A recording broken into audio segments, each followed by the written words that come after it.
Well, hello everybody. My name is Beverly Frost and I have an interesting story to be told this evening. This story involves what can only be deemed as property fraud, but it's one of those aspects of law that seldom gets any airtime. Leasehold property in particular, not freehold, leasehold. What's been going on over the last 20 years is that people like myself are being redesignated as tenants. We're not, and my story is a very simple one. I bought my own property on a mortgage, which was meant to have been completed after 25 years. Well, I did it in 10. So I now hold title absolute owned leasehold, which means I've bought and paid for the lease, including the bricks and the mortar. Now, you would have thought that by doing that and buying the premises for money's worth, on a lease granted for 99 years, that I would in fact be on the home run. Actually, I'm not. I'm actually facing repossession.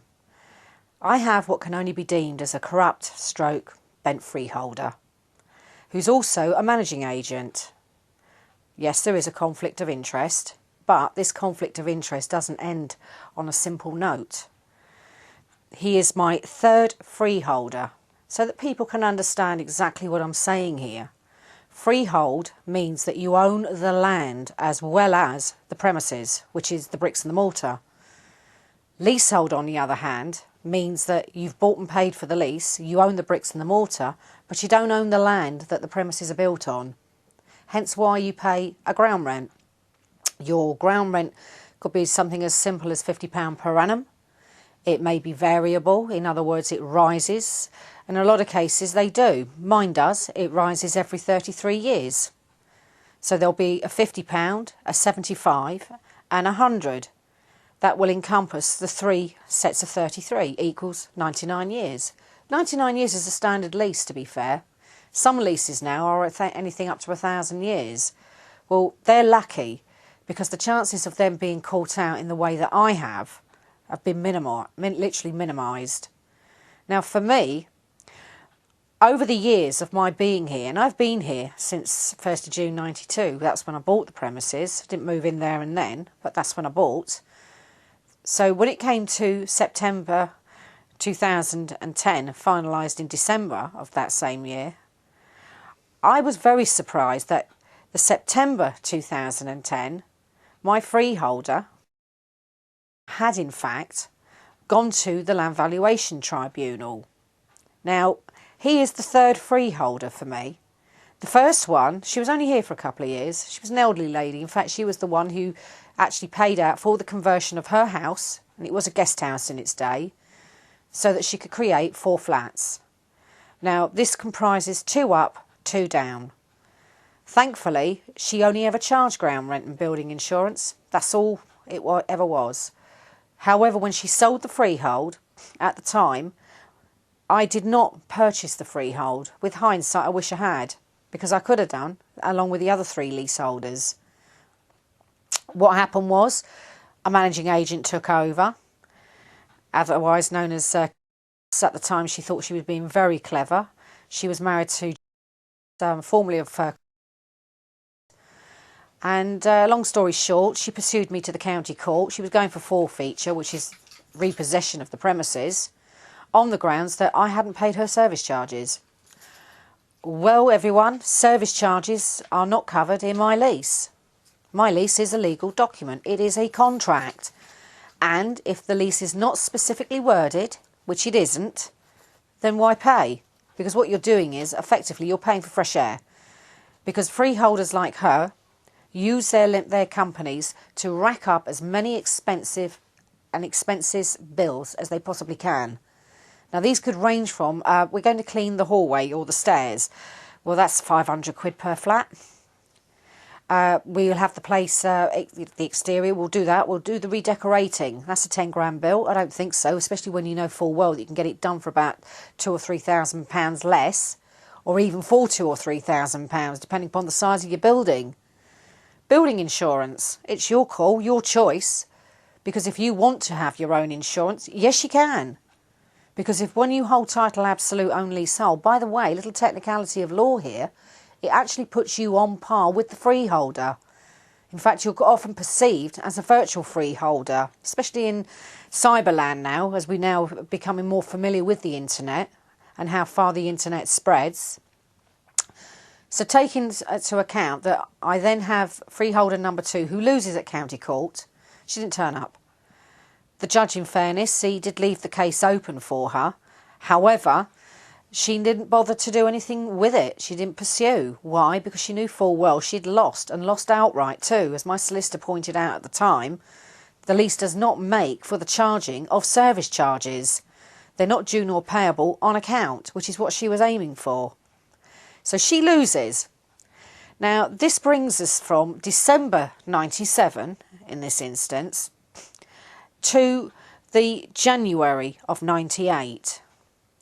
January 98, I suddenly had a letter arrive, basically from the court saying she's walked away. She's didn't bother to turn up. That's great. So there I have it. February 98, I suddenly get a piece of paper that shouldn't have been around in February 98, because this piece of paper was in fact a complete breakdown of accounts and costs from the newly appointed freeholder, who, by the way, doesn't arrive or write to me any kind of notification until January 1999.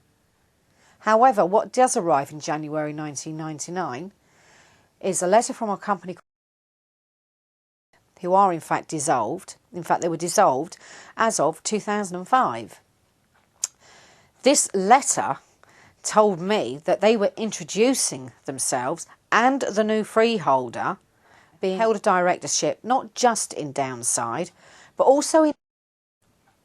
And when you did a little bit more delving, it was quite apparent that he was also a director of a variety of other companies. So the plot started to thicken. There's a wonderful technicality of English law that states that contract is between parties A and B, not C, as that constitutes a third party equals third party disclosure. So in other words, you can sidestep an intermediary by going straight back to the source. Now, the source in this instance is they are the freeholder. Fair have addressed them as such and introduced them as such. So when I suddenly get an end of year accounts turning up telling me that the funds had been transferred from the previous agent, being as of the 28th of February 1998, and bearing in mind she had lost to me literally at county court in the January of the same year, it begs the question, what's going on? Because as far as I'm concerned, if we take into account the statute of limitations, now this act is not an act, it's a statute, makes it very clear that if you're going to try and recover or repossess property and land, you've got 12 consecutive years with which to action that recovery. If it's debts, you've got 6 years with which to act. Well, my freeholder conveniently attends the LVT in September 2010.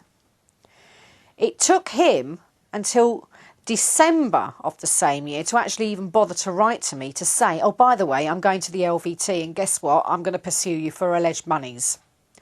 Well, these monies from the Land Valuation Tribunal, which is what the LVT stands for, went back as far as the year 2000.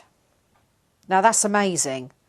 You would have thought that straight away, whichever barrister or whoever was sat in chambers presiding over this, the second they're given supporting evidence that states we're pursuing you for that actual time frame, you would imagine that the respectable thing to do, because this is the golden rule, that you do unto others as you would have done unto yourself, is to put a pen through it and say, no, you can't. You can only go back for the 6 years.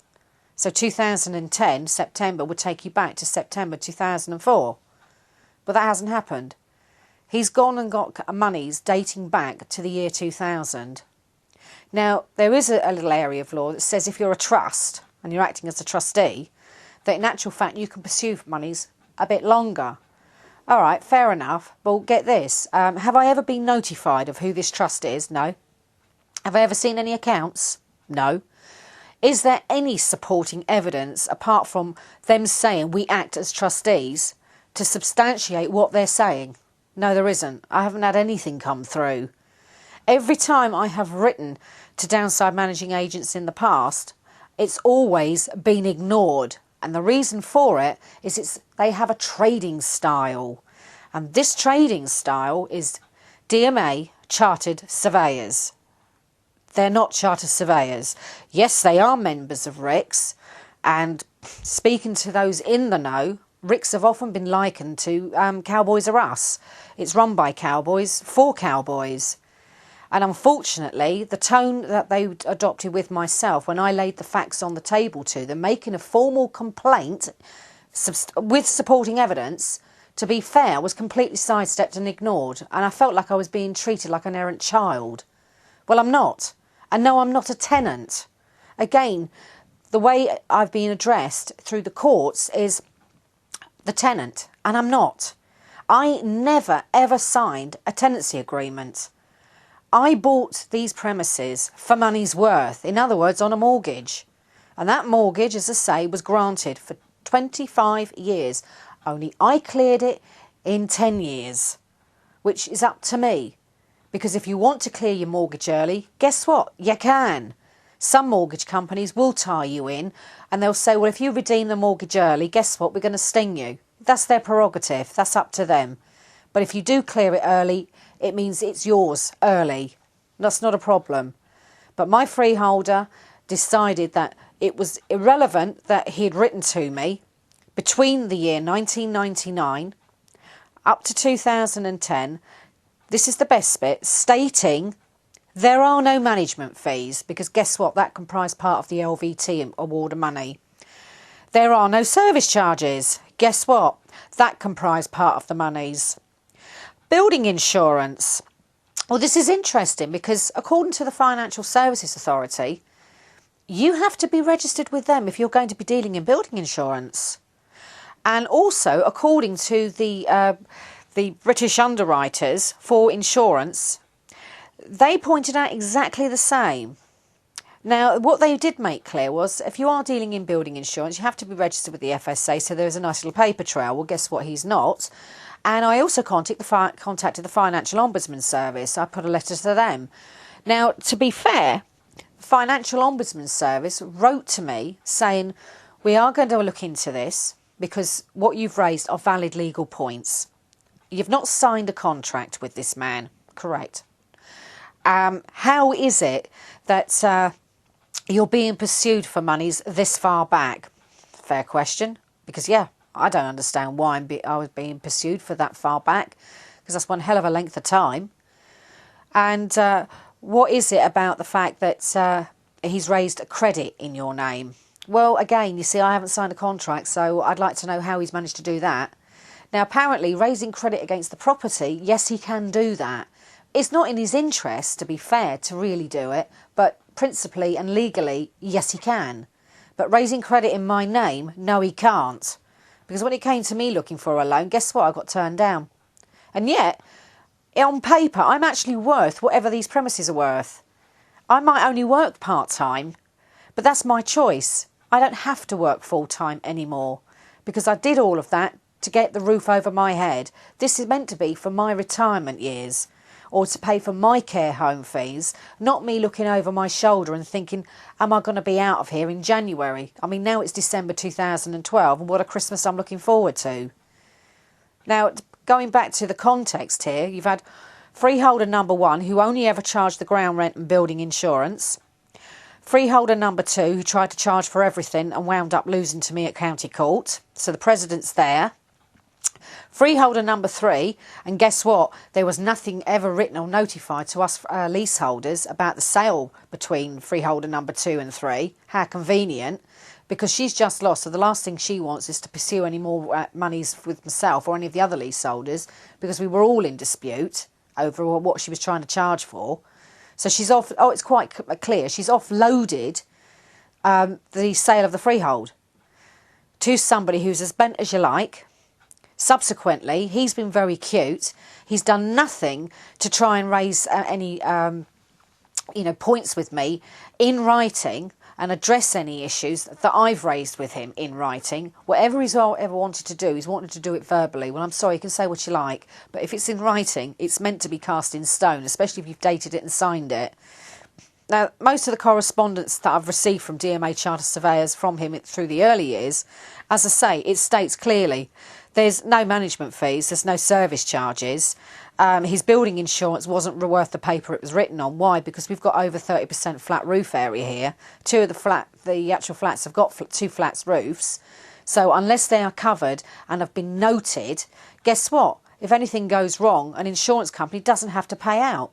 They're not obliged to, because you didn't notify them to tell them that there are flat roofs. That's the one thing about my lease. And all, as far as I know, all leases read the same here. What should be going on is that we should, as leaseholders, be given the choice, which we can. But of course, you know, it's only in recent years, to be fair, that I've actually found out that I can do this myself, which is what I've done. I have insured the premises independent of him, because what he was doing was putting us all in with a block policy. Now, that's fine until you have something like a dirty great hurricane hurtling through, because the next thing you know is that you've lost your roof, or the place, or worse still, you've lost part of it. Say a roof tile's come in from next door, straight through a flat roof, you're not covered. However, if the property was razed to the ground, guess what? You are. But again, as to payout, that block policy, if there's something like 100 properties and you're number 99, do you really think there's going to be much left in the kitty to sort your home out? I don't think so. Which is one of the reasons why, independent of him, in the year of 2011, myself and the other leaseholders decided to go it alone and procure our own. And we did for a fraction of the cost. He wanted something like £950 for the privilege of his building insurance, whereas we managed to get it for less than £500. And noted on the policy the two flat roofs, which is the best thing we could have done. Now, as far as I'm concerned, I'm now facing county court here in England.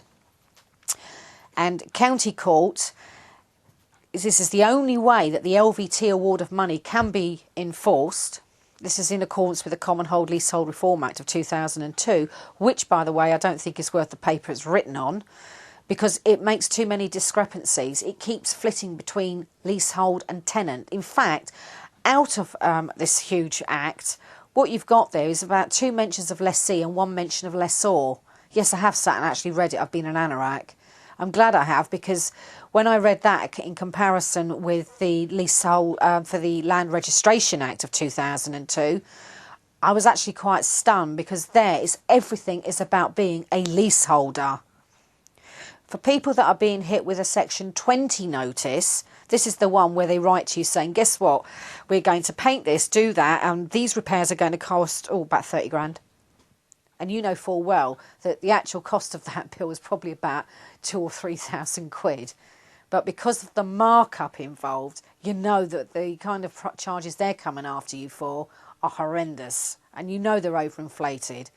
Well, guess what? There's a thing called the Leasehold Repairs Act. Now, I can't recall if it's 1938 or 1939. But for those over here, go and have a look, because that's how you negate the Section 20 notice. That gives you the right, as a lessee, to go and have the work done yourself. And guess what? I've done that here myself. Yes, I have supplied all the proof, the invoices, all the correspondence that says I've had the work done, because my freeholder hasn't done any work here. My former neighbour, who's now deceased, unfortunately, he lost one of his windows to a rather nasty winter storm a couple of years ago. I was the one who got billed for his window repair. And yet the lease makes it very specific that each lessee is responsible for their own windows. So how is it that I wound up being billed for his window? Because that's what's happened. Then you have other elements of this.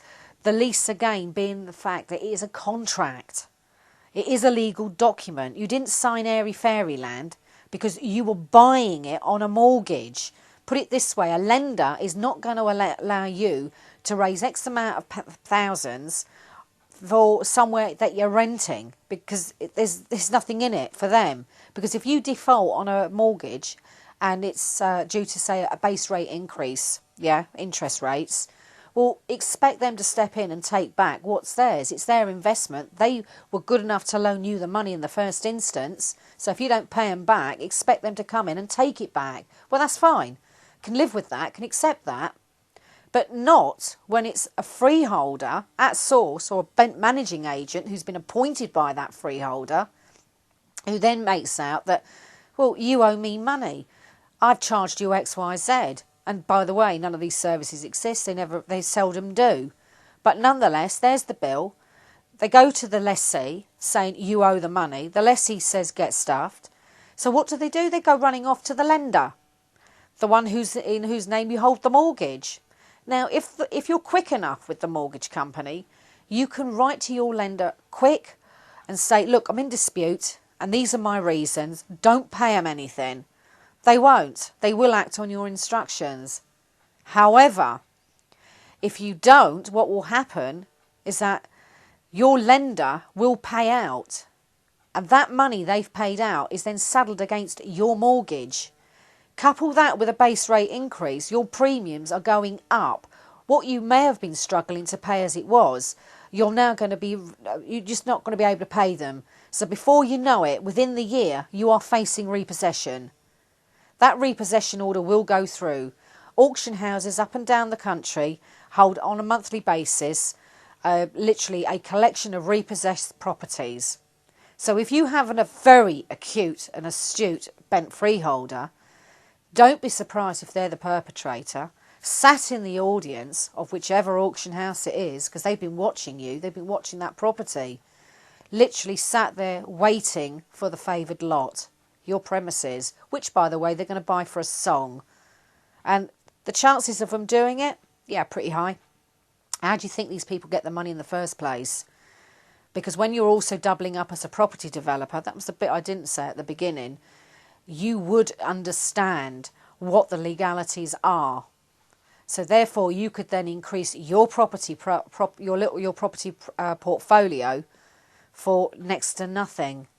But of course, over a 10, 20-year period, you're now riding high. You now have all that money all for yourself, or for your business, your company, your fellow directors. Or better still, how about passing it on to your next of kin, like the kids? That brings me to something that could be of interest here. If you check through your own leases, you might find the saying or a clause that states, seized of fee simple, free from encumbrances. What this actually translates as is that your property, your lease, cannot be included in your freeholder's estate for the purpose of probate. In other words, when he dies and he's made a will, your property can't be included within that, because the probate office has to give a total. If you're dealing with a property developer, it's not an unfair or an unreasonable assumption that they're going to be paying inheritance tax. In other words, they're over the 250,000 threshold. This is when they value all the properties, what the businesses are, if there's stocks and shares, so they have a final grand total. It's going to take them over that 250 mark. Therefore, if you want to be sly about this, write to the Office of Probate and inform them, herewith a copy of the lease, that it states seized of fee simple, and that it cannot be included within your freeholder's estate for the purpose of probate and passed on to his heirs. It's a spanner in the works waiting to happen. Obviously, this is something that doesn't come to light in the first instance. It's something that comes to light much later on. And that is that you're literally sat there legally given the two fingers salute. Because when I wrote to the Office of Probate and did exactly this, I asked them to file my letter at source, which is what they've done. And they've actually kept a certified copy of the office title deeds. They've done that too.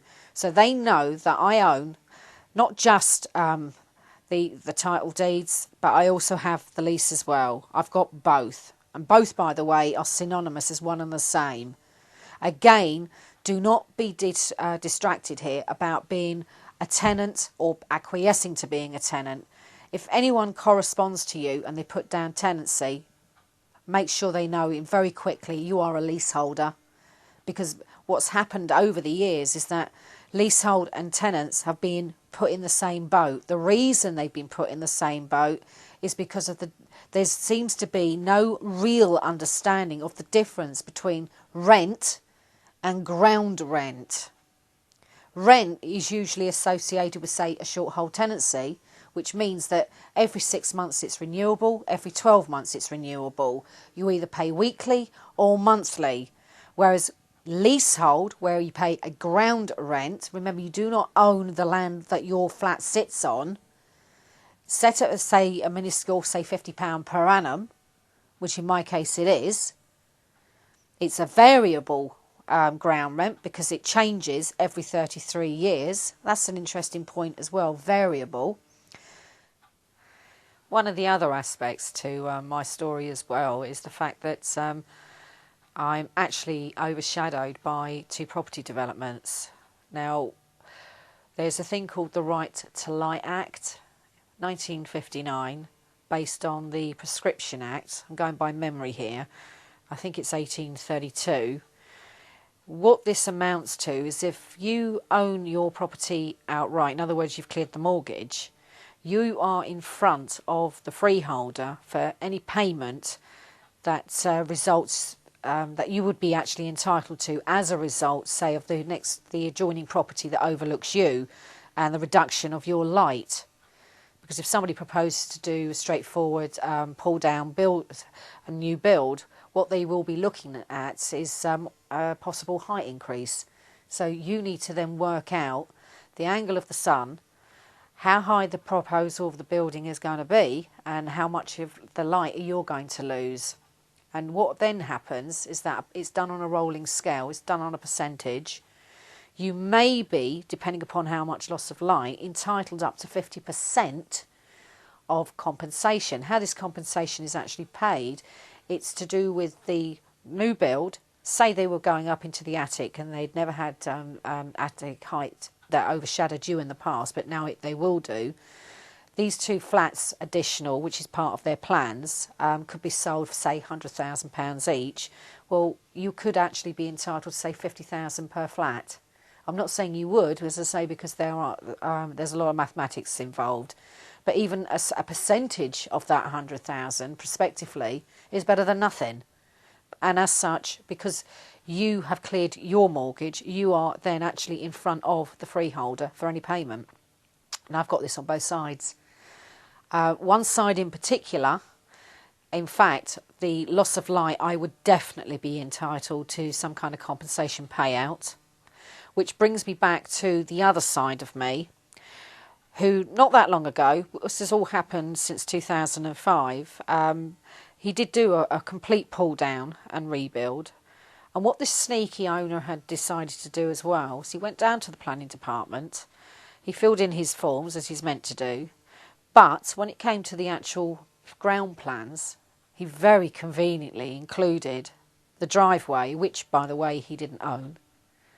I've only got access through there because what comes with this property, you have 4 flats and you have 3 garages and we have 2 off-road parking spaces as well.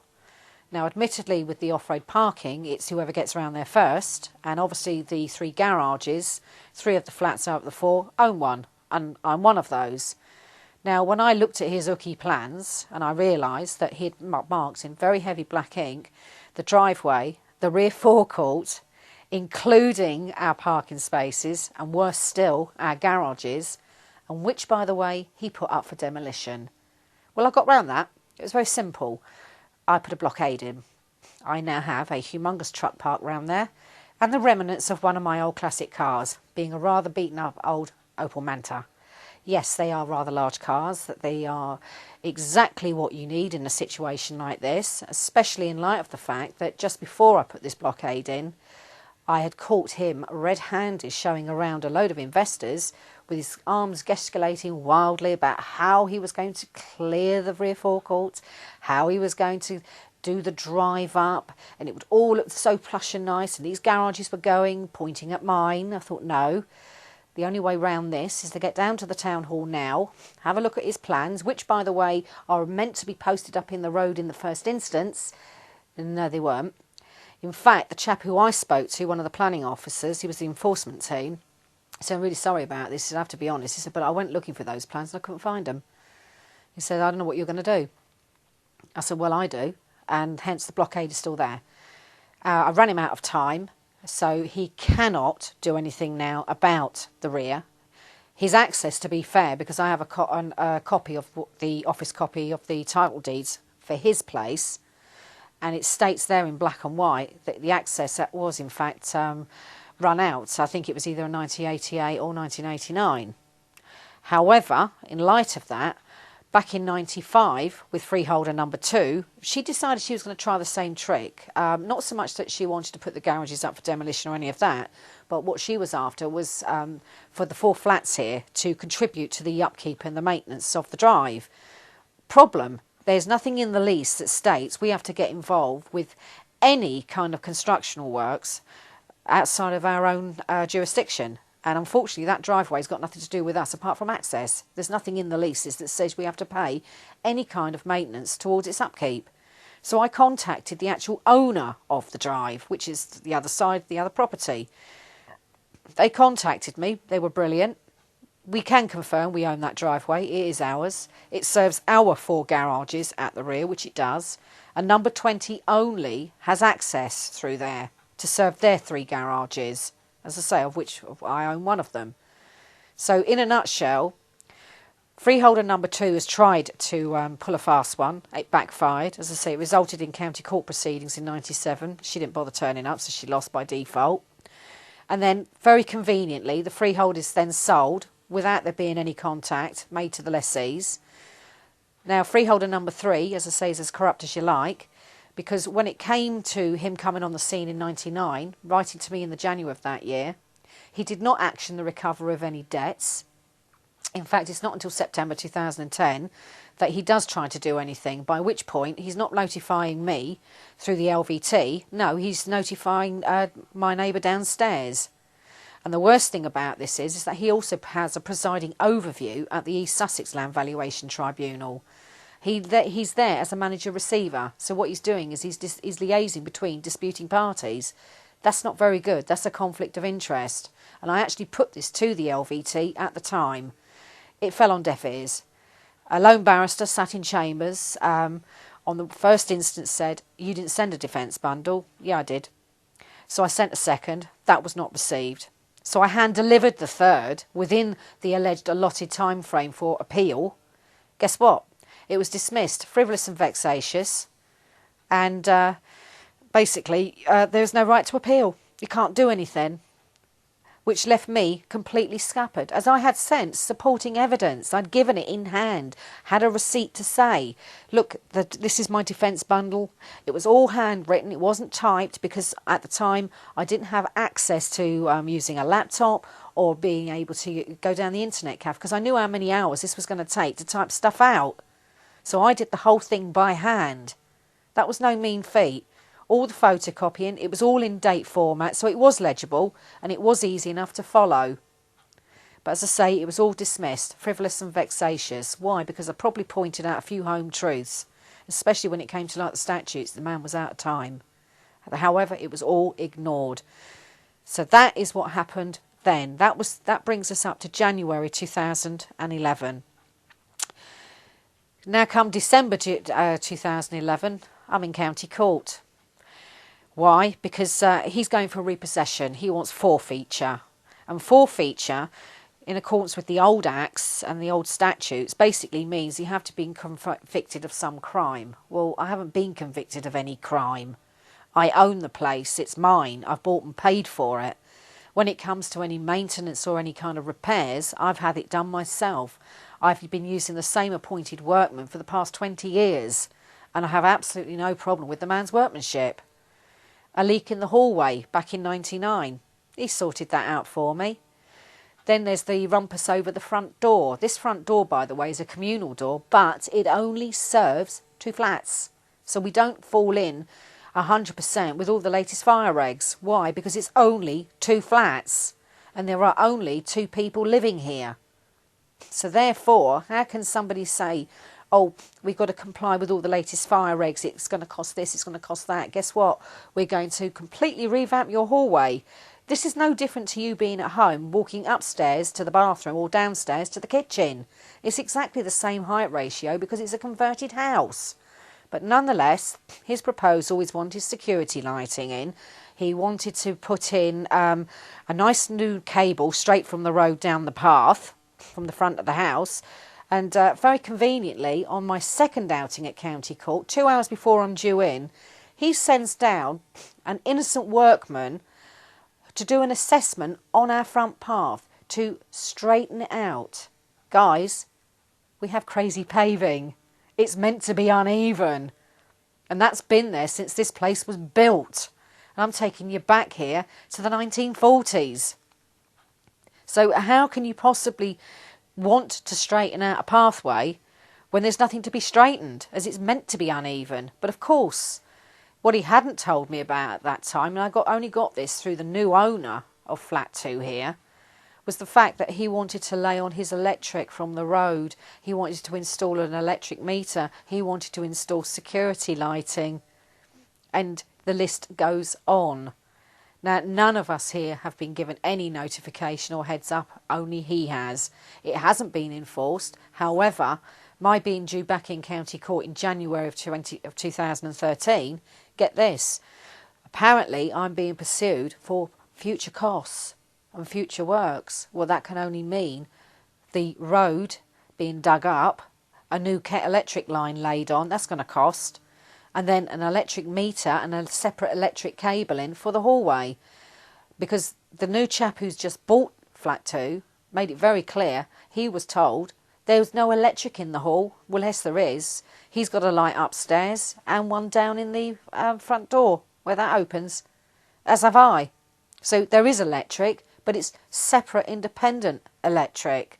And no, it doesn't justify having a separate meter installed and everything else that comes in on the back of it. But this is how corrupt my freeholder is. And I'm not alone here.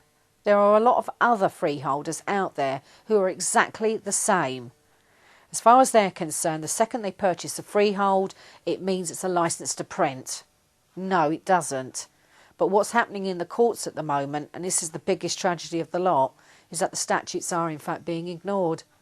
You can stand there and say, well, I quote from whichever statute to the Act of Parliament, and you will be ignored. You will be unheard. And this is what's been going on, because all I've been so far is litigant in person. In other words, I've been trying to defend myself. Why? Because the last thing I want is to wind up with 20 grand's worth of legal costs before I've even got to worry about the other side and what they're billing me for. People like me can't afford to do this. I know of 2 other individuals out there who are being stung for £83,000 in costs and £96,000 in costs. And their story is not dissimilar to mine. They have the problem of a corrupt freeholder or an intermediary, whichever. The same scenario, fictitious prices, fictitious services, all coming under one heading, service charges. And these service charges, I'm sorry, but they're not justified. They're not needed, especially if you've got your lease and you go through that lease. As I say, you must see whether or not you've got another clause in there. I mentioned the seized of fee simple earlier, but this is the next one. Any act of parliament or rule of law. If your lease has got that in there, you can use these acts of parliament, but the problem is being heard. What they don't like is the fact that you're going against a feudal system. Feudalism takes us back to the Middle Ages. This is all your knights in shining armour brigade. Well, allegedly. Unfortunately, what came in with the Norman conquest was at the expense of Alfred's law, which was everything that our constitution was actually based on, which is being heard, respect for people, respect for property. With the French system, it's out the window. It's minion know thy place. And unfortunately, in this county of Dorset, it's still very prevalent. You have what is known colloquially as the toll puddle mentality. Now, most people are familiar with the toll puddle martyrs and the origins and the history of the trade union movement. It did start in the north, but it was given to the south in honour and respect of these innocent men that were shipped off to Botany Bay. And all it came down to was, one, forming your own lodge, and two, they were starving hungry and they wanted to feed themselves. They were doing a fair day's graft, they wanted a fair day's pay. It's no different to us leaseholders. We are leaseholders, we are not tenants, but we are not being heard and we are not being received as such. Why? Because of this ancient, antiquated feudal system and the thinking, the mentality that goes with it. Dorset still has a feudal system, especially in a place called Cranbourne, because at Cranbourne, the local vicar is actually chosen by the Lord of the Manor. Not everybody is aware of that. Also, we have what is known as liberties here. I'm based here in Bournemouth. We have a liberty of Holdenhurst and a liberty of Westover. And these liberties, again, tie in with feudalism, because the village of Holdenhurst has its own rules, as does this tiny little strip of land not far from Bournemouth cinemas. It overlaps part of the Westover Road, hence it's called the Liberty of Westover. Westover Road took its name from that. And part of the Bournemouth Gardens, which most people seem to enjoy in the summer months. But if you've still got that in place, what's that tell you about the area? What's that tell you about the mindset? Everything here has always been about know thy place. I'm better than you, therefore shut up, put up. And how dare people like me go and buy property because we're peasants? That's the mentality. That's what you're going up against. And Bournemouth County Court is notorious for this, especially from a single woman's perspective. Who the hell are you to even consider backing the system? Because you're a woman alone. Really? Take a look at the origins and the history of Harrison House in Dorchester. That's an eye-opener. That'll give you a very big insight as to why the Bournemouth courts are literally a law unto themselves, especially if you're a woman of means. They don't go after every woman. What they go after are those women who are educated and who own property or have financial assistance, be it bank accounts or annuities, trusts, shares, whatever. That is what they hone in on, because they don't like the fact that you are going to wind up with power. And that's what I think you're looking at in this area. And I think personally, if you expand on that and encompass the rest of the country, because in England you still have this feudal system, but you don't have it in Scotland. In Scotland, you don't have the leasehold fiasco that you have in England. But unfortunately, until people realise how they are being fiddled and why they are being fiddled and being prepared to actually break the mould, nothing's really going to change. The only way I can see forward is to actually take a class action if it's possible.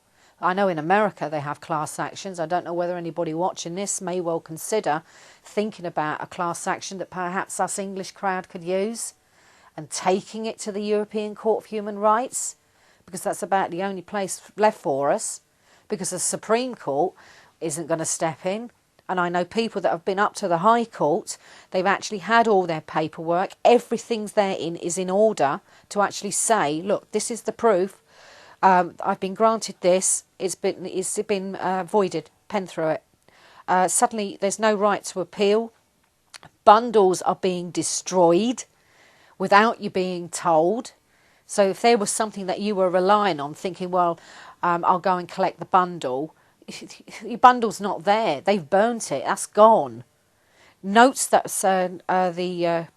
to be fair, that the judges are making, they're not in the folders or the files, because you might be able to say, well, actually, if I can refer you back to whichever judge and you know which court hearing it was at, if you look in the notes, there'll be whatever.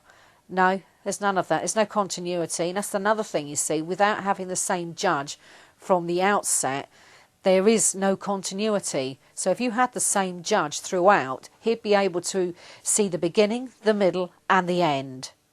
Now as it stands, the only recourse that people can now look at is, besides the class action coming together as collectively, it's a wonderful, wonderful thing that I only found out very recently, known as taxing the fees.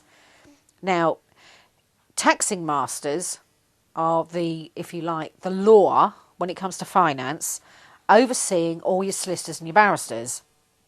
Now, the learned colleague brigade, being the solicitors and barristers, loathe the taxing master. Why? Because if a corrupt or someone of that persuasion, solicitor or barrister, sits there and makes out, well, That phone call was, what, 10 minutes? I charge 50 quid for that. Taxi master might well look at that and say, no, that's only worth 20 quid. Sorry. Oh, photocopying. Well, if I charged them, say, £1.50 a page, whereas everywhere else on the high street is like between 5 and 10p. But because he's a law firm, taxi master say, no, it's only worth 30p. So his costs straight away are then investigated. So out of a prospective, say, £10,000 bill, you now wind up with, say, 3,000. There is a fee to be paid, to be fair, but you don't pay that until the conclusion of the investigation. And it's either 6 or 8% of whatever the final bottom base rate is, what that balance is. So that is one get-out clause. But for that to be enacted, you've got to go through all the different actions against you, unfortunately, and that's going to create so much stress. But what needs to be done in the very first instance is being listened to in the first instance. As I say, I am being billed as well for a company that is now dissolved. How? Very sneakily at county court, an earlier invoice is submitted from the year 1999. And the company in question, now, I already had the work done. I was given notice back in 99 that there was a major leak in the hallway and that the work needed to be done. So I had the work done at a fraction of the cost. I did write to him at the opposition, my freeholder. I told him that straight. The work's being done. He even had the audacity to write to me in the September of 99 telling me that all funds had been transferred from the previous company and that, in fact, the balance now read nil. So in actual fact, this alleged invoice from 1999 was completely defunct because he's already written to me telling me that the balance transferred was nil. Then come the year 2000, I get a correspondence from him saying there are no management fees, and if we have charged any in error, sorry, we're reimbursing you. Great word that. Does that mean that there was a bank account? Because I tell you what, I haven't seen any bank account. I've got no idea about any accounts, in whose name, how much is in there, and what it's for. And worse still, from the year 2000 up until this year, I have not been sent any end-of-year accounts, period. The only way I've gained access to any accounts is through my neighbours. They've given me copies of their paperwork, to be fair, and said, here, read this. That's the only way I've been able to stay in front. Unfortunately, there seems to be too much of this going on, but the worst blag of the lot is that a leaseholder is being deemed as a tenant. Okay, if I was going to do a summary here, I'll keep it brief. In essence, this is all about residential leasehold property fraud. And when I say fraud, I'm talking criminal, not civil. However, the courts, unfortunately, again, keep stating, oh, this is only a civil matter. Actually, it's not. It's criminal. Because if you bought and paid for something and you've bought it for money's worth, it becomes yours. So for somebody to come along from an unregulated institution stroke body, which I'm afraid is the case with a lot of these managing companies, they are completely unregulated, for them to make the service charges up as they go along, we're talking spurious accounting and fictitious charges. They're effectively charging for fresh air. However, all the stack of cards is in their favour and not in the favour of the lessee, which is unfortunately the case with myself and a lot of others out there. And if I was to just say one major point here, abolish residential leasehold property. I'd like to speak to others who are in the same boat as me, and I would like, if possible, to get some kind of collective group together to try and not do this through the English courts, but see if we can come up with a plan that goes to the European courts, because unfortunately leasehold doesn't exist anywhere else. It is only over here in England. Scotland doesn't have it anymore. They've got rid of it. And this feudal system is the last thing anybody wants to be going back to. This should not be about minion know thy place. This is supposed to be 2012, not 1212. And I know there's a few out there saying, well, a lot of London, a lot of the big counties in the country, they're all leasehold.